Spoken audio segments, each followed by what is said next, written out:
Horror బ్యాక్డ్రాప్కి చాలా layers add అయినాయి. Comedy add అయింది, సెంటిమెంట్ యాడ్ అయింది. కానీ సరికొత్త లేయర్ని యాడ్ చేసి ఆడియన్స్ని అట్రాక్ట్ చేస్తున్నారు తంత్ర టీం. ఇప్పుడు తంత్ర టీం ఇప్పుడు మనతో ఉంది. హాయ్ అండి. Hi Srinu. Hi Ananya, Dhanush. So disclaimer వేసేసారు పిల్లలు రావద్దని.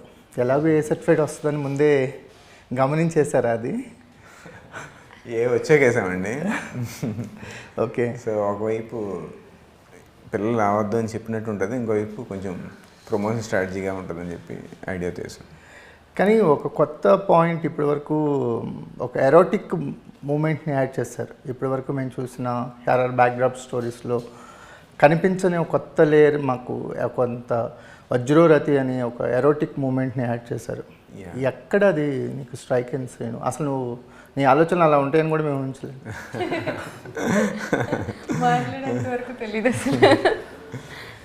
అంటే అదొక్కటే సపరేట్గా కనిపిస్తుంది, అంటే ఒక కొత్తగా కనిపిస్తుంది. యాక్చువల్లీ అది ఎరోటిక్ పాయింట్ కాదండి, అది మనకి తెలియని మన తంత్రశాస్త్రాన్ని పరిచయిద్దాం, మనదైన విజ్ఞానాన్ని చెప్దాం, మరుగున పడిపోయిన విజ్ఞానం చెప్దాం అన్న పాయింట్తో నేను మూవీ చేశాను.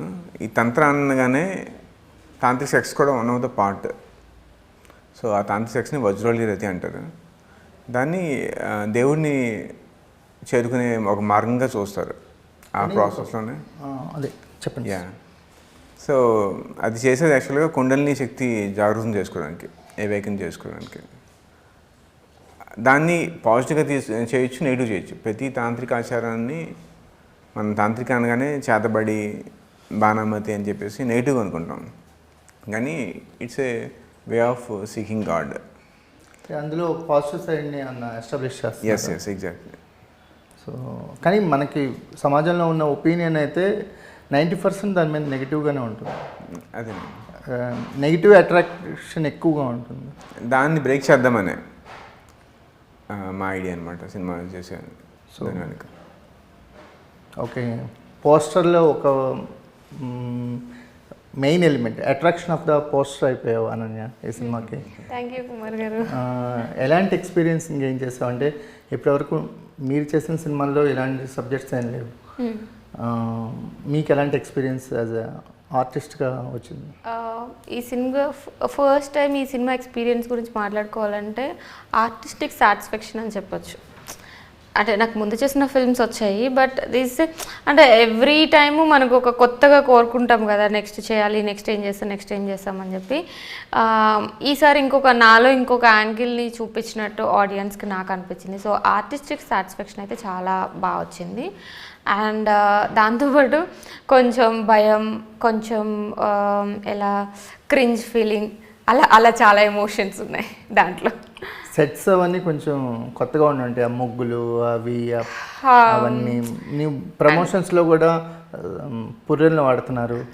ఎలా ఉంది? డే అంతా మారిపోయినట్లేదా? మారిపోవడం కంటే కూడా కుమార్ గారు డే అంతా ఇదే డిస్కస్ చేసి నైట్ నాకు కళలోకి అవి వస్తున్నాయి. అది ప్రాబ్లమేటిక్గా ఉంది. అంటే నైట్ పడుకునే ఒక 1-2 hours తర్వాత అవే గుర్తొస్తున్నాయి. ఎవరు వచ్చి నన్ను పిలుస్తున్నట్టు, ఏదో జరుగుతున్నట్టు అవే గుర్తొస్తున్నాయి. అది కొంచెం ఉంది. సైక్రాటిక్ బిల్లు కూడా మీరే ఇవ్వాలండి శ్రీనివాస్ గారు. సైక్రాటిక్కి తనకి ఏమైనా అవసరం అయితే సినిమా తర్వాత పూజలు, సైకియాట్రిస్ట్ అన్నీ. సో అంతగా ఇన్వాల్వ్ అయిపోయింది కాబట్టి ఏం కొత్త ఎలిమెంట్ ఒక ఆర్టిస్ట్గా నీకు దొరికింది? ఆర్టిస్ట్గా యాజ్ అన్ ఆర్టిస్ట్గా అడిగితే మాత్రం నాలో ఇప్పటి వరకు చూడని యాంగిల్ అయితే కనిపిస్తుంది కుమార్ గారు. అంటే లుక్స్ కూడా మేబీ కొంచెం, అంటే మీరు చూసినప్పుడు నార్మల్గా విలేజ్ గర్ల్ లాగా ఎప్పుడు ఉన్నట్లు అనిపించవచ్చు, కానీ కొంచెం డిఫరెంట్గా ఉంటుంది దాంట్లోనే. అండ్ ట్రైలర్లో చూసిన కొంచెం సేపట్లోనే మీకు ఆ ఫీలింగ్ అనిపిస్తుంది, ఓకే అనన్య కొంచెం కొత్తగా డిఫరెంట్గా ఈ ఫిల్మ్లో కనిపించబోతుంది అని చెప్పేసి. అండ్ నాకు క్లైమాక్స్ సీన్స్ అవన్నీ అయితే అసలు ఇప్పటి వరకు నేను ఇమాజిన్ కూడా చేసుకోలేదు, నేను అలా చేస్తాను అని చెప్పేసి. సూపర్ పర్ఫార్మెన్స్ అవుతుందో లేదో నాకు తెలియదు, కానీ నాకైతే ఒక కొత్త ఎక్స్పీరియన్స్ అది. ఆ కళ్ళని ఎఫెక్టివ్గా వాడారు అసలు. అనన్య అనగానే మాకు గుర్తొచ్చేది పెద్ద పెద్ద కళ్ళు మాక్సిమం వాడారు. యాక్చువల్గా తను చెప్పినప్పుడు కొంచెం కళ్ళు పెద్ద చేస్తుంది, చెవిద్దని చెప్పాను నేను. Okay okay. న్యాచురల్గా కళ్ళు పెద్ద చేసి మాట్లాడుతుంది. ఓకే. ఏంటి అంటే ఎలాంటి వరల్డ్ని పరిచయం చేయబోతున్నారు? అంటే మాకు తంత్రానంగా టైటిల్ చూసినా, మీరు రిలీజ్ చేసిన ట్రైలర్ చూసినా కూడా ఒక వరల్డ్ అర్థమైంది. ఒక తాంత్రిక పూజలు, వజ్రోల్ రతి అని సలోని గారి క్యారెక్టర్లో కానీ కొంత భయం కనిపిస్తుంది. ఇప్పటి వరకు తెలియని కొత్త ఎమోషన్స్ కనిపిస్తున్నాయి. ఆడియన్స్ని క్యాప్చర్ చేయడానికి, ఆడియన్స్ అటెన్షన్ డ్రా చేయడానికి థియేటర్లో వచ్చినప్పుడు మైండ్ ప్రిపేర్ అయ్యి వస్తారు ఇలాంటి సినిమాలకి. సీట్ ఎడ్జ్ థ్రిల్లర్ అనుకుంటారు, అంటే రిలాక్స్ అవనివ్వకూడదు. అలాంటి ఎలిమెంట్స్ ఏమున్నాయి?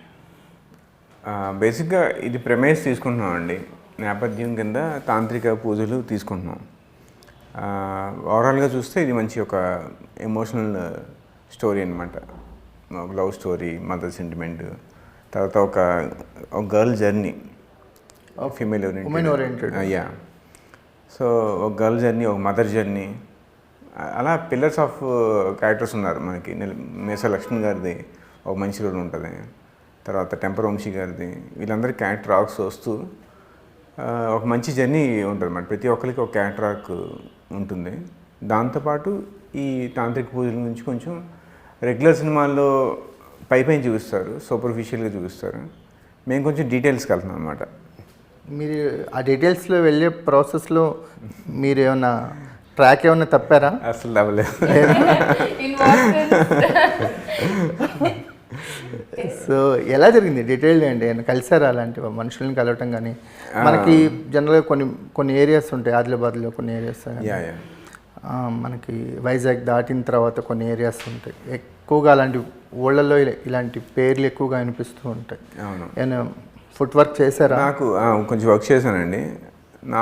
నేను పుట్టిన నేపథ్యం కూడా శ్రీకాకుళం జిల్లాలోని మనసా నుంచి వచ్చాను. సో అది ఒరిస్సా దగ్గర ఉండేది. అక్కడ ఈ పూజలు, చేతబడులు వీటి మీద కొంచెం జనాలు భయాందోళనకు గురయ్యేవాళ్ళు. తర్వాత దెయ్యం పట్టినది వచ్చి తాంత్రికుడు దాన్ని బయట విడిపించడం, ఇలాంటివి చూస్తూ పెరిగాను నేను. సో ఇది ఎప్పుడు ఉంది కాన్షియస్గా రిజిస్టర్ అయ్యింది.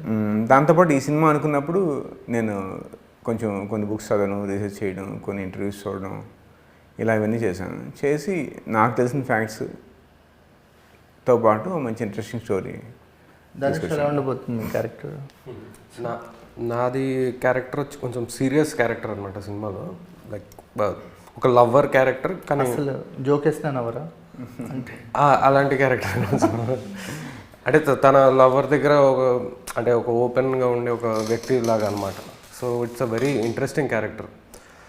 అంటే నాకు ఫస్ట్ టైం శ్రీనివాస్ సార్ కూడా చెప్పినప్పుడు నాకు, అంటే నేను కొంచెం ఫిల్మ్ బ్యాక్గ్రౌండ్ నుంచి వచ్చినా కూడా, శ్రీహరి గారు బ్యాక్డ్రాప్ పెద్దనాన్న అవుతారు నాకు. సో దాని నుంచి వచ్చినా కూడా నేను చాలా ట్రై చేశాను. 2019 నుంచి స్టార్ట్ చేశాను అసలు వర్క్, సీరియస్ యాక్టింగ్లోకి వచ్చేద్దామని చెప్పి చాలా ఆడిషన్స్ ట్రై చేసినాక అప్పుడు నా లక్తో శ్రీనివాస్ గారు కలిసారు నాకు. సో ఆయన అప్పుడు ఈ క్యారెక్టర్ చెప్పారు, ఈ క్యారెక్టర్ ఇలా ఉండబోతుంది, అన్ననే నాకు అలా అనుకుంటున్నాను అన్నట్టు అలా చెప్పారనమాట. సో నేను ఆ క్యారెక్టర్ చెప్పారు, స్టోరీ చెప్పారు, నేను షాక్ అయిపోయాను. అంటే మన ఐ థింక్ ఇండియన్ సినిమాలో ఇలాంటిది అసలు ఇప్పటిదాకా చూడలేదు అనుకుంటే. థ్రిల్ అంటే థ్రిల్ అంటే ఓకే అనన్య నాగలా, ఓకే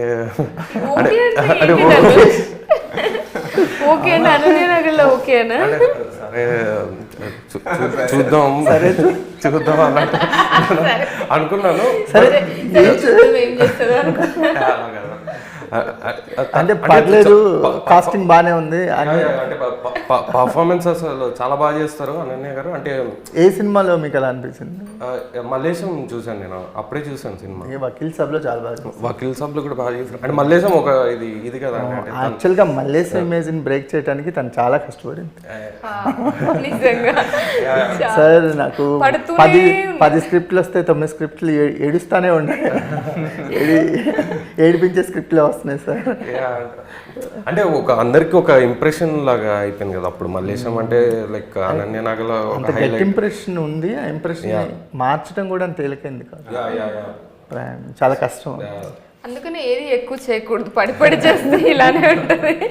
క్యారెక్టర్స్ ఒకసారి రిజిస్టర్ అయిన తర్వాత రైటర్స్ కూడా అలాంటి క్యారెక్టర్స్ రాసేటప్పుడే ఆర్టిస్టులు గుర్తొస్తారు. అంటే వీళ్ళు ఇంకో పర్సెప్షన్లో చూద్దాం అనే ఆలోచన రైటర్స్ కూడా చాలా కన్వీనియంట్గా రాసుకుంటారు. కన్వీనియంట్ రైటింగ్లోంచి మీరు వస్తారనమాట. సో మీరు ఎప్పుడైనా ఇలాంటి కొత్త జోనర్ని ట్రై చేసినప్పుడే మీ మీద కూడా పర్సెప్షన్ మారుతూ ఉంటుంది. అంటే నాకు అదే అనుకున్నాను ఫస్ట్. అంటే అనన్య గారు అంటే ఇప్పుడు దాకా ఇలాంటి క్యారెక్టర్లు చూడలేదు అనన్య గారిని. సో తర్వాత సెట్లోకి వెళ్ళినాక అనన్య గారిని చూసి అంటే కొంచెం అంటే సీనియర్ కదా నాకు కొంచెం అంటే వర్క్ పరంగా అలాంటి ర్యాగింగ్స్ ఏమి జరిగాయి? ర్యాగింగ్ అసలు ఏం జరగలేదు. She was really sweet. అసలు ఏం ర్యాగింగ్ చేస్తున్నా కుమార్ గారు మీకు తెలుసు కదా. ఆయన భయపడుతున్నారండి. ఆయన బాడీ లాంగ్వేజ్ మారిపోతుంది. ఆనందం, భయం, ఒక విధంగా రెస్పెక్ట్. అదే రెస్పెక్ట్ ఇస్తున్నాను. రెస్పెక్ట్తో కూడిన భయం. భయం వల్ల వచ్చిన సో సెట్లో అయితే తను అసలు ఇరగదీసేసింది అనమాట. ఆ క్యారెక్టర్ పర్ఫార్మెన్స్ కానివ్వండి. అంటే తను నేను ముందు కూడా చెప్పాను, తను మామూలుగా ఎలాంటి లాంగ్ డైలాగ్స్ ఉన్నాయన్నమాట. తను ఒకేసారి చదివి వెంటనే చెప్పేస్తారు ఆ డైలాగ్. సో నాకు ఒక యాక్టర్గా నాకు వేరే యాక్టర్ని చూసి ఒక విధంగా ఇన్స్పైర్ అయినట్టు మంచిగా అనిపించింది అనమాట నాకు. సో కొంచెం ఛాలెంజింగ్ అనిపించింది. అంటే ఆమెతో పోటీగా అన్నట్టు కాదు, ఛాలెంజింగ్ ఉండాలి సార్. ఛాలెంజింగ్ ఉంటేనే మీరు షైన్ అవుతారు. So I was really happy. అంటే నాకు దీంతో వర్క్ చేసే ఛాన్స్ వచ్చింది. అలానే వేరే ఆర్టిస్టులు చాలామంది ఉన్నారు నాకు. అంటే లక్ష్మణ్ మీసాల గారిని నేను ఎప్పటి నుంచో ఆయన అప్పుడు అవంతి వెబ్ సిరీస్ చేసేవారు. అప్పటి నుంచి చూస్తున్నాను నేను ఆయన్ని. ఆయనతో వర్క్ చేసే ఛాన్స్ వచ్చింది క్లోజ్గా. తర్వాత బాగుంటుందండి లక్ష్మణ్ మీసాల గారిది, ధనుష్ది. ఆ ట్రాక్ బాగుంటుంది. Fun create, fun, interesting. వీళ్ళ ట్రాక్ ఎలా ఉంటుందండి శ్రీనివాస్ గారు? వీళ్ళిద్దరిది కొంచెం ఇంటెన్స్ లవ్ స్టోరీ. చెప్పాలంటే ఎమోషనల్లీ ఇంటెన్స్. ఓకే. అంటే ఆఫ్ వేలో మొదలయ్యే లవ్ స్టోరీ లాగా ఉంటుంది. అంటే రెగ్యులర్ క్యారెక్టర్స్ కాదండి. తినికి మదర్ పుట్టగానే చనిపోతుంది. తినికి ఇంట్లో ఆ ప్రేమ రాహిత్యం ఉంటుంది. ఓకే. తనేమో ఒక వేశ్య కొడుకు. ఊరు నుంచి అందరూ వెలివేసినట్టు కొంచెం అందరూ ఎదిరించుకునే ఒక క్యారెక్టర్. సో ఈమెను తను యాక్సెప్ట్ చేస్తుంది. ఇద్దరు మ్యూచువల్గా ఒకరికి కావాల్సిన ఒక ఎమోషన్స్ తీసుకుంటారు అన్నమాట. ఏం సార్ ఇన్ని కాంప్లికేషన్స్ పెట్టారు? ఏ ఇద్దరు ఫుల్గా బ్రోకెన్ క్యారెక్టర్స్ కలిస్తే ఎలా ఉంటుందో చూపించారు సార్. సో క్యారెక్టర్లోనే చాలా కాంప్లికేషన్స్ ఉన్నాయి. ఎవ్రీ క్యారెక్టర్ కి ఆ కాంప్లికేషన్స్ ఉంటాయి. అంటే మీసాల లక్ష్మణ్ గారి క్యారెక్టర్ అయితే ఎంత బాగుంటుందో, లైక్ అంటే ఆ డెప్త్ కనిపిస్తుంది ఎవ్రీ క్యారెక్టర్. ఎలా రైటింగ్ స్టైల్ ఏంటి? ఒక సర్ప్రైజింగ్ ఎలిమెంట్తో ఆడియన్స్ని అలా క్యాప్చర్ చేద్దామని అనిపిస్తామా, లేకపోతే ఎమోషన్స్తో దీన్ని ఆకట్టుకునే ప్రయత్నం? నాకు స్వతహాగా బాలచందర్ గారి మూవీస్ అంటే ఇష్టం. సో అలాంటి మూవీస్ చేద్దాం అన్నది ఐడియా. కానీ ఫస్ట్ టైం వస్తున్నాను కాబట్టి I wanted to make a mark. So కొంచెం హార్డ్ హిట్టింగ్గా కనిపించాలి. అట్ ద సేమ్ టైం ఈ బ్యూటిఫుల్ ఎమోషన్స్ అయితే నేను మిస్ అయినా. నా సిగ్నేచర్ ఉండాలి కదా. సో కొత్త ప్రపంచాన్ని క్రియేట్ చేశారు. చేసామని అనుకుంటున్నాను. మీకే అనిపిస్తుందండి? అంటే కొన్ని సీన్స్ చేసేటప్పుడు కానీ ఆర్టిస్ట్కి తెలుస్తుంది, అరే ఒక బెస్ట్ ఇవ్వగలిగాం ఈ సీన్లో అని ఒక సాటిస్ఫాక్షన్ మూమెంట్ ఉంటుంది. అలాంటి మూమెంట్స్ ఏం దొరికాయి ఈ సినిమాలో అంటే ఏం చెప్తారు? నాకు ఒక సీన్ ఉంటుంది దీంట్లో, మా ఇద్దరి మధ్య జరుగుతుంది ఒక ఎమోషనల్ సీన్. అది మాతో వర్క్షాప్ కూడా చేయించారు. అంటే మీ ఇద్దరి ప్లేస్మెంట్స్ ఎలా ఉండాలి, ఎలా చేయాలి అని చెప్పేసి ఎవ్రీథింగ్. అండ్ దాంట్లో షేడ్స్ ఉంటాయి, ఎవ్రీథింగ్. గిల్ట్ ఉంటుంది, హ్యాపీనెస్ ఉంటుంది, లవ్ ఉంటుంది, రొమాన్స్ ఉంటుంది, ఎక్స్ట్రీమ్ సాడ్నెస్ ఉంటుంది, ఎవ్రీథింగ్ ఉంటుంది దాంట్లో. తనకి కూడా అంతే ఎక్స్ట్రీమ్ ఎమోషన్స్ ఉంటాయి. ఆ సీన్ మొత్తంలో మేము అన్నీ పర్ఫామ్ చేయాలన్నమాట. సో నాకు ఆ సీన్ తిను కంపోజ్ చేసిన విధానం, మేమిద్దరం ఆ సీన్లో పర్ఫామ్ చేసిన విధానం, అది నాకు చాలా ఇష్టమైన సీన్. ఆ సీన్లో తిని ప్రపంచం తలకిందులు అయిపోద్ది. అసలు తలకిందులైన ప్రపంచం నుంచే వచ్చినట్టున్నాడు సార్ క్యారెక్టరే. సో పెద్దనాన్న గారిని మిస్ అవుతున్నారా? ఆయన ఉంటే ఇంకో రకంగా ఉండేది మీ టేక్ ఆఫ్. అంటే మిస్ అవ్వడం అంటే పెద్దనాన్న గారు ఉన్నప్పుడు అసలు ఆయనకు తెలియదు అనమాట నాకు యాక్టింగ్ అంటే ఇంట్రెస్ట్ ఉందని. అంటే నాకు వేరే ప్లాన్స్ లాగా ఉండేది అప్పుడు చిన్నప్పుడు. అదే సో వేరే ఉద్దేశం అలా ఫిల్మ్ మేకింగ్ అలా చేద్దామని అన్నట్టు ఉండేది నాకు. ఆ సాడ్నెస్ అది ఒకటి ఉంది. ఆ పెద్దనాన్న గారు ఉంటే ఆయన అంటే నేను స్క్రీన్ మీద కనబడితే చూసేవారు కదా అని అదొక బాధ ఉంది నాకు. అంటే మాకు మీడియా జర్నలిస్టులకు కూడా ఎవ్రీవన్ మన ఇల్లు అని ఓపెన్గా వెళ్ళేవని ఉంటే శ్రేయర్ గారి ఇల్లు. అది ఇర్రెస్పెక్టివ్ ఆఫ్ వాడి స్టేచరు, వాడు చేసే పని, ఎనీవన్ అలా డోర్ తోసుకొని వెళ్ళిపోవచ్చు. అంటే ఆ తర్వాత దాసనారాయణరావు గారు, శ్రీహరి గారు లాంటి మనుషులు వెళ్ళిపోయిన తర్వాత ఒక వ్యాక్యూమ్ ఉంది. మళ్ళీ అలాంటి మనుషులు, అలాంటి ధైర్యం ఇచ్చే మనుషులు కనిపించట్లే ఇండస్ట్రీలో. మాకు అంటే యాజ్ అ ఫ్యామిలీ రిలేషన్ వాళ్ళకి మీరు ఎక్కువ మిస్ అవుతూ ఉంటారు. అది ఒక లోటులాగా ఉండిపోయింది. అవును, శ్రేయర్ గారు నాకు తెలుసు ఆయన హ్యాపీగానే ఫీల్ అవుతున్నట్టున్నారు. ఎక్కడి నుంచి చూస్తున్నా ఆయన నన్ను కానివ్వండి, వాళ్ళ అబ్బాయి కూడా యాక్ట్ చేస్తున్నాడు. సో మేము ఇప్పుడు ఏదైనా అచీవ్ చేయగలుగుతున్నాము. సో అది చూసి కలుస్తూ ఉంటాం అండి, రెగ్యులర్గా కలుస్తూ ఉంటాం. ఇన్ఫ్యాక్ట్ వాళ్ళ అబ్బాయికి నేను అడుగుతూ ఉంటాను, మామూలుగా ఏమైనా యాంగ్జైటీ ఇలాంటిది వస్తాయి ఇంటర్వ్యూస్ ముందు మెసేజ్ పంపుతుంటా, అరే నాకు టెన్షన్ అవుతుందిరా, ఏం చేయాలంటే అరే కూల్గా ఉండు, ఏం చేయకు, మంచి మాట్లాడు. అసలు మాట్లాడు, ఒక్కరితో మాట్లాడాలంటేనే భయపడతాను, ఇప్పుడు ఇంతమంది ముందు మాట్లాడాలి అంటే. ఒక సినిమా చేసిన తర్వాత బ్రేక్ తీసుకున్నట్టున్నారు కదా వాళ్ళు, రాజ్దూత్ అనేది. ఆ సినిమా అయిన తర్వాత ఒక చిన్న బ్రేక్ తీసుకున్నాడు, కానీ బ్యాక్ టు బ్యాక్ ఇప్పుడు సైన్ చేశాడు ఫిల్మ్స్. ఇప్పుడు రిలీజ్ అవుతుంది తొందరలో తన ఫిల్మ్స్ కూడా. అలానే కాంబినేషన్స్ వైజ్ క్యాలిక్యులేషన్స్ లేకుండా కంటెంట్ని మాత్రమే పట్టుకొని వెళ్తూ ఉన్నావు ఇప్పటి వరకు మీ కెరియర్ చూస్తే. అది చాలా డిఫికల్ట్గా ఉండే ప్రయాణం, అట్ ద సేమ్ టైం మీకంటూ ఒక రెస్పెక్ట్ని పెంచే ప్రయాణం ఎలా ఉంది? అంటే ఇప్పుడు అయితే ఇందాకన్నట్టు యాంగ్జైటీ అదంతా వస్తుంది కుమార్ గారు, బికాజ్ నా కెరియర్ని చూసుకుంటే అంటిల్ వకీల్ సాబ్ నా చాయిసెస్ కంటే ప్లేబ్యాక్ నా చాయిసే, బట్ మల్లేశం అండ్ వకీల్ సాబ్ వచ్చిన వాటిని నేను చేసే కైండ్ ఆఫ్ టైమింగ్ కదా అది. ఫస్ట్ ఫిల్మ్ ఎలాగైనా అదే పవర్ స్టార్ పవన్ కళ్యాణ్ గారు వకీల్ సాబ్ అంటే ఆబ్వియస్గా చేసేస్తాం. బట్ ఆఫ్టర్ వకీల్ సాబ్ నేను కొంచెం బ్రేక్ తీసుకున్నాను. బ్రేక్ తీసుకున్న తర్వాత ఆ ఇమేజ్ని బ్రేక్ చేయడానికి, మల్లేశం వకీల్ సాబ్ ఇమేజ్ని బ్రేక్ చేయడానికి I did few films. Shaakuntalam అవ్వచ్చు, మళ్ళీ పెళ్ళి అవ్వచ్చు. అవి only not for the story. Maybe నా పాయింట్లో నన్ను అడిగితే నేను స్టోరీ కూడా నేను ఒక డిఫరెంట్ పర్సెప్షన్ తీసుకురావడానికి చేశాను నేను అది. అండ్ ఇప్పుడు తంత్ర నుంచి మొదలు పెడితే నెక్స్ట్ ఒక 5 ఫిల్మ్స్ ఉన్నాయి లాస్ట్ ఇయర్ షూట్ చేసినవన్నీ. సో ఇవన్నీ కంప్లీట్లీ నా డెసిషన్స్ కుమార్ గారు. అంటే ఇవి హిట్ అయినా ఫ్లాప్ అయినా మొత్తం నాకే, నేనే తీసుకోవాలి ఆ రెస్పాన్సిబిలిటీ అంతా. హిట్ ఆర్ ఫ్లాప్ ఏదైనా కూడా. అంటే ఇప్పుడు కొన్నిసార్లు కథలు బాగుంటాయి కానీ డైరెక్టర్స్ని మనం నమ్మలేము. కొన్నిసార్లు అంతా బాగుంటాయి, మేబీ వీళ్ళు డబ్బులు పెడతారా, రిలీజ్ చేయగలరా అని ఉంటాయి. సో చిన్న సినిమాలకు వచ్చేసరికి చాలా ప్రాబ్లమ్స్ ఉంటాయి. సో ఎవరి దగ్గర ఒక గట్ ఫీలింగ్తో వెళ్ళాలి.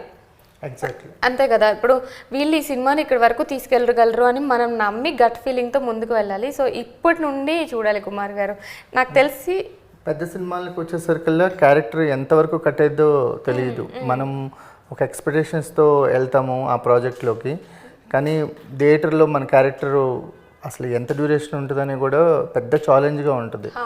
అది శాకుంతలం లాంటి మూవీస్లో అదే జరిగినట్టుంది మీకు.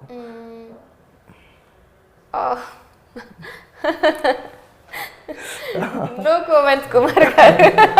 సరే, కనిపిస్తుంది అనన్య, ఓపెన్ ప్లాట్ఫామ్ మీద కనిపిస్తుంది. ఆ రూల్ ఆ డ్యూరేషన్కి అయితే నువ్వు చేయాల్సిన అవసరం లేదు అసలు. నేను ఆ film more than two things మీద చేయాల్సి వచ్చింది. ఒకటి ఏంటంటే చేయాల్సి రావడం అంటే నేను చేద్దాము అని అనుకున్నాను.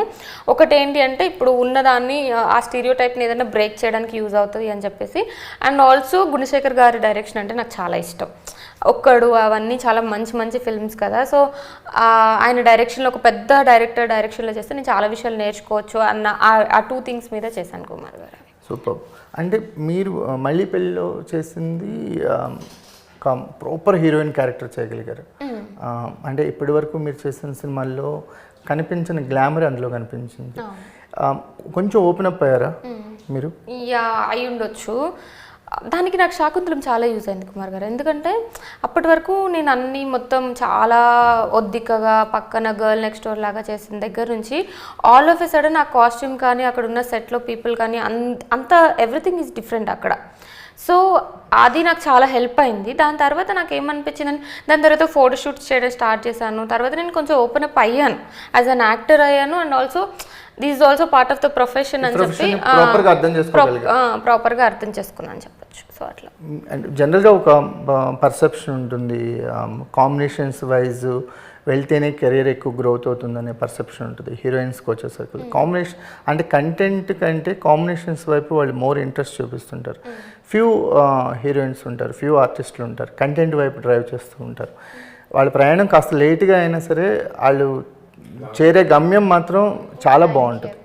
సో మీరు ఆ జర్నీ చేస్తున్నారు అనిపిస్తుంది.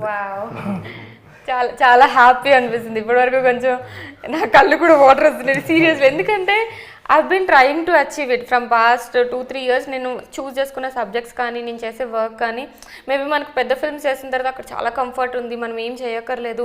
సినిమా మనం చేస్తున్నామని వెంటనే జనాలకు తెలిసిపోతుంది. మనం వాట్సాప్ ఫార్వర్డ్లు చేయక్కర్లేదు, స్టేటస్లు పెట్టుకోకర్లేదు, లేకపోతే నేను ఈ సినిమా చేస్తున్నాను చెప్పక్కర్లేదు, ఆబ్వియస్గా అందరికీ తెలిసిపోతుంది. సో చాలా హర్డిల్స్ ఉంటాయి పెద్ద సినిమాకి చిన్న సినిమాకి. సో బట్ స్టిల్ ఎందుకు చేయాలని అనుకున్నాను అంటే I want to create market for my self, అందుకనే చేయాలి అనుకున్నాను. సో చూడాలి. సినిమా తను ఒప్పుకున్నా కూడా ఎప్పుడు నాకు అడగలేదు నాకు యాక్టర్ ఎవరు, ఆవిడ మర్చిపోయింది పెడతారు. ఆవిడకి వన్ డేనే మెమరీ ఉంటుంది. సో అది పెద్ద అడ్వాంటేజ్ డైరెక్టర్స్కి. అలా కాదు, ఈ విషయంలో నేను ఈ సినిమానే కాదు కుమార్ గారు, నేను ఎవరిని కో యాక్టర్ ఎవరు అని వాళ్ళు ఎవరైతే డిసైడ్ చేశారో అదే చేశాను. కానీ బెస్ట్ అండ్ రేర్ క్వాలిటీ మనం ఎక్కడో ఒక ప్యూర్ ఆర్టిస్టిక్ మెటీరియల్ ఉంటే తప్ప అలాంటి లక్షణాలు ఉండవు. అంటే మీరు ఆర్టిస్ట్ అని మీరు బలంగా నమ్మితే తప్ప అలాంటి క్వాలిటీస్ డెవలప్ అవ్వు. ఫస్ట్ అడిగేది కథ గారు హీరోయిన్స్ ఎవరితో అన్నాడు, ఎవరి కాంబినేషన్లో చేస్తున్నావు అనేది more important than subject and character. అంటే అంటే అది తప్పని కాదు, ఎవరి లైఫ్ స్టైల్ వాళ్ళది, ఎవరి చాయిసెస్ వాళ్ళవి. కానీ మనం ఒక 2 పార్ట్స్ ఉన్నాయి. మీరు ఇందాక చెప్పినట్టు కాంబినేషన్స్ ఆర్ కంటెంట్లో వెళ్తున్నప్పుడు మీరు 100% డైరెక్టర్ని నమ్మాలి, డైరెక్టర్ విజన్ని నమ్మాలి. వాళ్ళు ఎలాంటి వాళ్ళ రోల్కి ఎవరు సెట్ అవుతారని అనుకుంటున్నారో ఎవ్రీథింగ్ వాళ్ళ చాయిస్ మీద వదిలేస్తే అది అనవసరంగా హాఫ్ కుక్డ్ డిష్ అవ్వకుండా ఉంటుంది. సో నేను ఆల్రెడీ కంటెంట్ బేస్డ్ వెళ్దాము అని అనుకుని ఆల్రెడీ నేను డిసైడ్ అయిన తర్వాత ఇంకేం నవ్వకూడదు. ఒకరు కుక్గా యాప్రాన్ వేసుకున్నప్పుడు మనం మధ్యలో ఎప్పుడు అలా చేయొద్దు అనమాట. మేబీ మీరు కాంబినేషన్ సైడ్ వెళ్తే అప్పుడు చేసుకోవచ్చు, కానీ కంటెంట్ సైడ్ ఓకే. శ్రీనివాస్, ఎలాంటి అంటే ఈ సినిమాతో నువ్వు డైరెక్టర్ అవుతున్నావు అంటే ఆడియన్స్కి ఒక ఇంప్రెషను ఈ సినిమా త్రూ వస్తుంది. ఇదే నా మొదటి కథ అవ్వాలని ఏదన్నా పర్టికులర్గా అనుకున్నావా? చాలా కథలు ట్రై చేసి ఈ కథ సెట్ అయిందా? ఇది చాలా డైనమిక్స్ స్టడీ చేసి ఈ స్టోరీకి వచ్చాను అనమాట. ఫస్ట్ ఒక హర్రర్ డార్క్ కామెడీ అనుకున్నా. ఫస్ట్ నాకున్న బడ్జెట్స్లో ఏం చేయొచ్చు అనేది నేను స్టడీ చేసినప్పుడు ఫస్ట్ డార్క్ కామెడీ తెల్లా అనుకున్నాను. కానీ పెద్ద పెద్ద యాక్టర్స్ తీసుకోలేను. సో చిన్న యాక్టర్స్ కామెడీ టైమింగ్ సరిగ్గా ఇవ్వగలరా లేదా అని డౌట్ వచ్చింది. సో అది కాదని చెప్పి మళ్ళీ దాన్ని స్క్రాప్ చేసి హర్రర్కి వెళ్దాం. హర్రర్ అంటే ఓన్లీ హర్రర్ సినిమాలో సాధారణంగా పెద్ద సినిమా పెద్ద క్యాస్ట్, చిన్న సినిమా చిన్న క్యాస్ట్ ఇలా ఏముండదు. మనం కంటెంట్ బాగా చెప్పగలిగితే అది ముందుకెళ్తుంది. సో అప్పటికి ఇంకెవరు యాక్టర్స్ ఏంటి అని డిసైడ్ అవ్వలేదు. అప్పుడున్న బడ్జెట్ తగ్గట్టుగా హర్రర్ చేసుకున్నాను ఐడియాతో స్టోరీ వైజ్ వెళ్ళొచ్చాను. తర్వాత క్యాష్ కోసం అప్రోచ్ అవుతున్నప్పుడు ఫస్ట్ నా మైండ్లో ఉన్న అనన్య గారే. అనన్యని కలిశాను, ఫస్ట్ టైం చెప్పాను, ఫస్ట్ సిట్టింగ్లోనే ఓకే అయిపోయింది. అలాగే ధనుష్ని కలిశాను, ఫస్ట్ సిట్టింగ్లో ఓకే అయిపోయింది. అంటే నేను అనుకునేది ఏంటంటే ఈ సినిమా ఎంచుకుంది ఆర్టిస్టులని, సినిమా నడిపించింది మనకి. నా సినిమాలో కూడా చెప్తాను, థాట్ అనేది మన ఆలోచన అనేది ఒక శక్తి అని చెప్పేసి. సో ఈ సినిమా ఒక ఆలోచనగా రూపొంది ఆ శక్తి ఎంచుకుంది అనిపించింది నాకు. కానీ ఈ ప్రిన్సెస్ అన్ని భయంకరంగా ఉన్నాయి. ఆలోచనలు సినిమా రిలీజ్ తర్వాత వదిలేస్తే బెటర్. వీడి కాస్త పువ్వుల్ని అమ్మాయిల్ని చూపించండి. నెక్స్ట్ అందుకే రొమాంటిక్ కామెడీ అనుకున్నాను. అప్పులు అమ్మాయిలు చూపించేలాగానే ఉంటుంది సినిమా. ఒక 60% ఆఫ్ ఇట్ మంచి ఎమోషనల్ లవ్ స్టోరీ ఉంటుంది, బాగుంటుంది. అంటే ఒక అన్యూజువల్ లవ్ స్టోరీ కనిపిస్తుంది. అంటే మనకి రెగ్యులర్గా కనిపించే లవ్ స్టోరీ కాకుండా ఒక డిఫరెంట్ బ్యాక్డ్రాప్ నుంచి వచ్చిన కుర్రాడి కథలాగా అనిపిస్తుంది. సో యాక్చువల్ ఆ సెట్ వరకే ఒక స్టోరీ చేయొచ్చు అన్నంత కాన్ఫ్లిక్ట్ ఉంది వాళ్ళిద్దరి మధ్య. మీకు అది సినిమా చూసాక కూడా there is food for thought.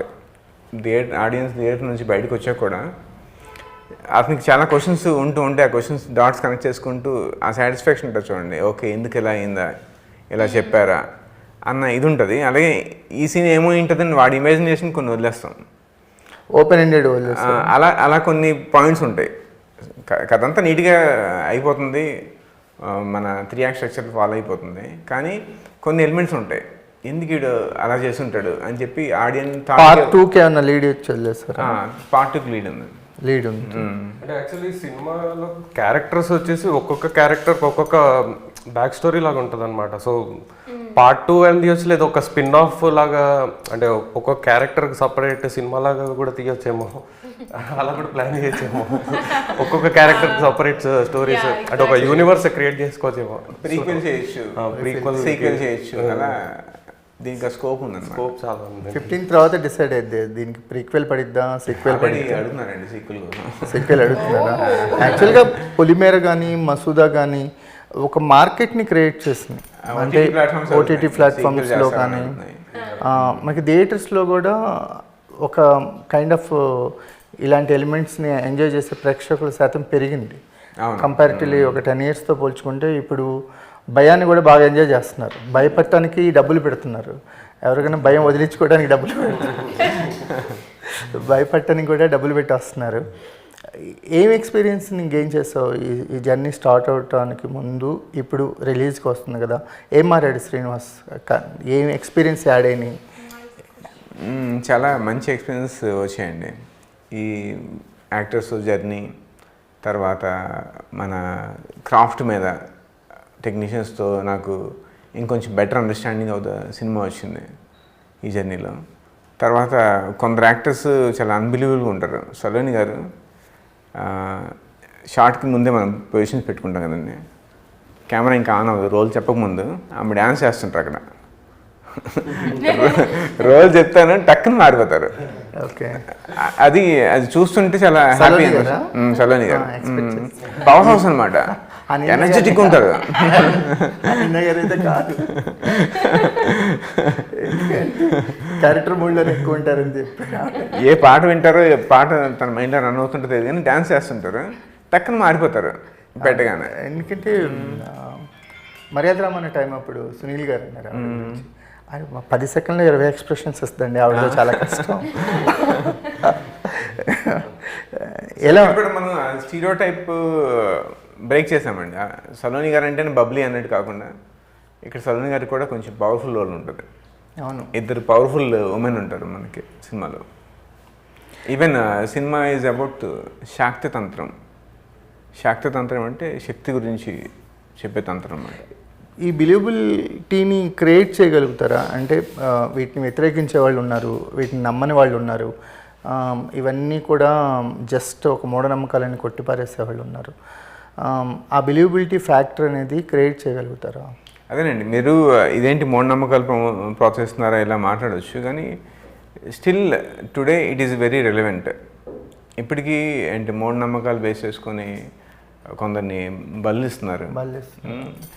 కొందరు సామాన్య విషయం అవసరం లేదండి. ఇప్పుడు కామాఖ్య టెంపుల్లో, అస్సాంలోని కామాఖ్య టెంపుల్లో ప్రతి ఎన్నికలకి అక్కడ పూజలు జరుగుతాయి, అది fact. So it is very relevant. నేను చెప్పేది ఏంటంటే ఇప్పుడు దీని మీద కొంచెం ఐడియా రావడం ద్వారా మంచి వాళ్ళు నమ్ముతారు. కొంచెం ఆ సైన్స్ తెలిసిన వాళ్ళని దాని మీద కొంచెం లైట్ త్రో చేస్తున్నాను నేను. గుడ్డిగా నమ్మకండి, దీని వెనక ఒక సైన్స్ ఉంది, positive thought, negative thought. Exactly. మనం ఒక బిగ్గెస్ట్ స్కేల్ బడ్జెట్ మూవీ లియోలో కూడా మెయిన్ ప్లాట్ అదే, నరబలే. మనం ఆ స్కేల్ బడ్జెట్ మూవీస్, అంత స్టార్డమ్, విజయ్ లాంటి ఒక మ్యాసివ్ సూపర్ స్టార్ ఉన్న సినిమాలో కూడా అలాంటి ఎలిమెంట్స్ కనిపిస్తున్నాయి రీసెంట్గా, వెరీ రీసెంట్గా కనిపించింది. ఎందుకంటే ఇప్పుడు ఎవెంజర్స్లో కూడా సోల్ బయటకు వచ్చే థింగ్ ఉంది, అది వెరీ ఇండియన్. వెరీ అలాగే టైం సంబంధించి ఎవరతను డాక్టర్ స్ట్రేంజ్, అది మన ఇండియన్ కాన్సెప్ట్. Indian concept. అవును. సో అదే నేను మనం పూర్తిగా ఏంటంటే దెయ్యము ఇవన్నీ కానీ వెస్ట్రన్ కాన్సెప్ట్కి వెళ్ళిపోతాం. సో మనదైన ఒక నాలెడ్జ్ ఉంది, మనదైన విజ్ఞానం ఉంది అని చెప్పి చిన్న మనదేం దెయ్యాలు ఉన్నాయి. మనదైన నేను ఎగ్జాక్ట్లీ తంత్రా 2లో అది కనబడుతుందండి. తంత్రా 2లో ప్రతి పిశాచి దానికి నేను ఓన్ విజువలైజేషన్ ఇస్తాను. It would be new. Okay, తెల్లచీరలు అవాయిడ్ చేస్తారు అయితే. ఏదండి? తెలుసు ఎగ్జాక్ట్గా. మీరు ఫస్ట్ ట్రైల్లో ఫస్ట్ సీన్ చూస్తే మీకు పాప ఉంటుంది కదా. ఏంటి వాళ్ళకి ఏదో యూనిఫామ్ లాగా మనకి హోటల్స్లో వెయిటర్స్ కనుక ఒకే డ్రెస్ వేసుకున్నట్టు వాళ్ళు ఎందుకు వైట్? నైట్ వాళ్ళకి లైట్స్ ఉండవు కదా ఆ టైంలో సినిమా తీసేటప్పుడు మంచిగా తెల్లగా అయితే కనిపిస్తుంది అని చెప్పి. సో నీకేమైనా బిలీబిలిటీ కుదిరిందా అనన్య ఈ సబ్జెక్ట్తో? పర్సనల్గా రిలేట్ అయ్యావా? పర్సనల్గా రిలేట్ ఏం అవ్వలేదు కుమార్ గారు. అంటే ఇంకా నాకు ఏంటంటే పాజిటివ్గా ఉంటే పాజిటివ్ ఆరా నెగిటివ్ ఆరా అన్నదానికి దేవుడు దెయ్యం అన్న నేమ్స్ ఇవ్వడం కంటే పాజిటివ్ ఆరా నెగిటివ్ ఆరా, టెంపుల్కి వెళ్తే పాజిటివ్ అనిపిస్తుంది, వేరే ప్లేస్కి వెళ్తే నెగిటివ్ అనిపిస్తుంది, భయం వేస్తుంది, అట్లాంటి కైండ్ ఆఫ్ థింగ్స్ ఉంటాయి. కానీ ఎందుకంటే ఆఫ్టర్ ఫ్యూ ఇయర్స్ మనకి ఎప్పుడు లైఫ్లో ఎక్స్పీరియన్స్ అవ్వనప్పుడు కొన్ని మనకి ఎక్స్పీరియన్స్ అవ్వలేదు కదా అని చెప్పేసి వదిలేస్తూ ఉంటాం కదా లైట్గా. సో నాకు ఈ పాయింట్స్ మీద నమ్మకం ఉంది, కానీ దేవుడు దెయ్యం అంతా. సూపర్. అంటే మీరు ఆడియన్స్ని ఎంటర్టైన్ చేయడానికి లేకపోతే వాళ్ళ అటెన్షన్ని గ్రాప్ చేయడానికి మీరు క్రియేట్ చేసిన వరల్డ్ ఏదైతే ఉందో అది మీకు సూపర్ సక్సెస్ అవ్వాలని కోరుకుంటున్నాము. విజువల్స్ బాగున్నాయి, కాన్సెప్ట్ బాగుంది. ఆయన చేతబళ్ళకి బాణమతి ఇలాంటివి కూడా సైంటిఫిక్ రీజన్ ఏదో ప్రూవ్ చేస్తానని డైరెక్టర్ గట్టిగా చెప్తున్నాడు. So wish you all the best అండి. థ్యాంక్ యూ కుమార్ గారు.